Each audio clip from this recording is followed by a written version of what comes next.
तो बच्चों, मैं आज आपके सामने अम्ल और सार वाला पाठ लेके प्रस्तुत हूँ।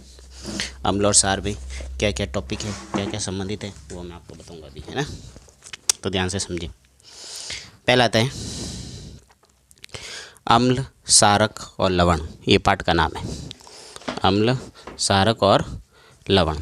ठीक है, तो पहले तो आपको ये ध्यान रखना है, अम्ल, अम्ल, ठीक है। अम्ल को इंग्लिश में कहते हैं एसिड। क्या कहते हैं? एसिड। ये ध्यान रखना, ठीक है। अम्ल का सिंपल से स्वाद के आधार पर पूछे था, पिछली बार सवाल पूछ लिया था कि स्वाद के आधार पर अम्ल कैसे होते हैं? खट्टे। कैसे होते हैं? खट्टे। ठीक है। टेस्ट कैसे करेंगे? लिटमस पत्र से। लिटमस पत्र, लिटमस पत्र से टेस्ट कैसे करेंगे? तो याद रखना, नीले से लाल, नीले से लाल।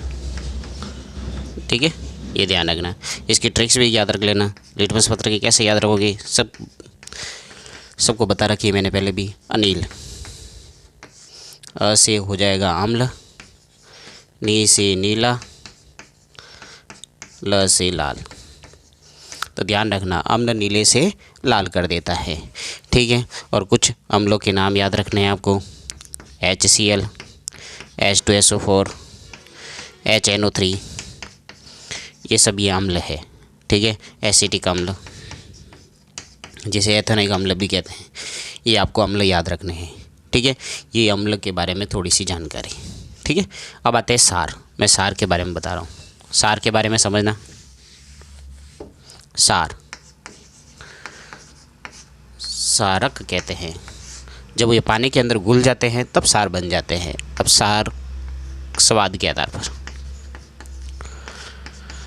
स्वाद के आधार पर कैसे होते हैं? कड़वे। कैसे होते हैं? कड़वे। लिटमस पत्र से टेस्ट करेंगे तो कैसा होगा?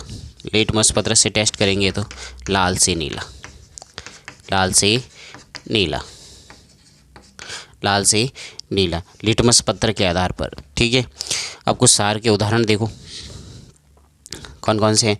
सोडियम हाइड्रोक्साइड, ठीक है, जिसके कास्टिक सोडा कहते हैं, sodium hydroxide. Potassium hydroxide, sodium hydroxide, potassium hydroxide, ठीक है, कैल्शियम हाइड्रोक्साइड। ये सभी क्या है? सार। ये ध्यान रखना, ये सभी क्या है? सार। ये मैंने आपको लिटमस पत्र से इसकी ट्रिक्स भी देख लो। लिटमस पत्र की ट्रिक्स होती है छलनी।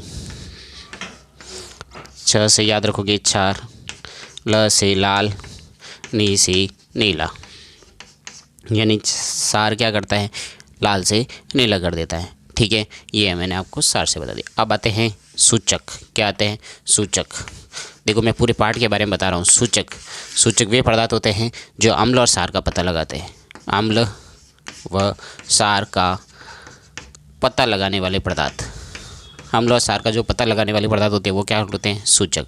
सूचक भी अलग अलग प्रकार के होते हैं। कौन कौन से होते हैं? एक तो प्राकृतिक सूचक, प्राकृतिक सूचक, संश्लेषित सूचक, प्राकृतिक सूचक, संश्लेषित सूचक और गंधीय सूचक। इन तीन में से आपको एक सवाल जरूर पूछा जाएगा। ठीक है, थैंक यू, धन्यवाद।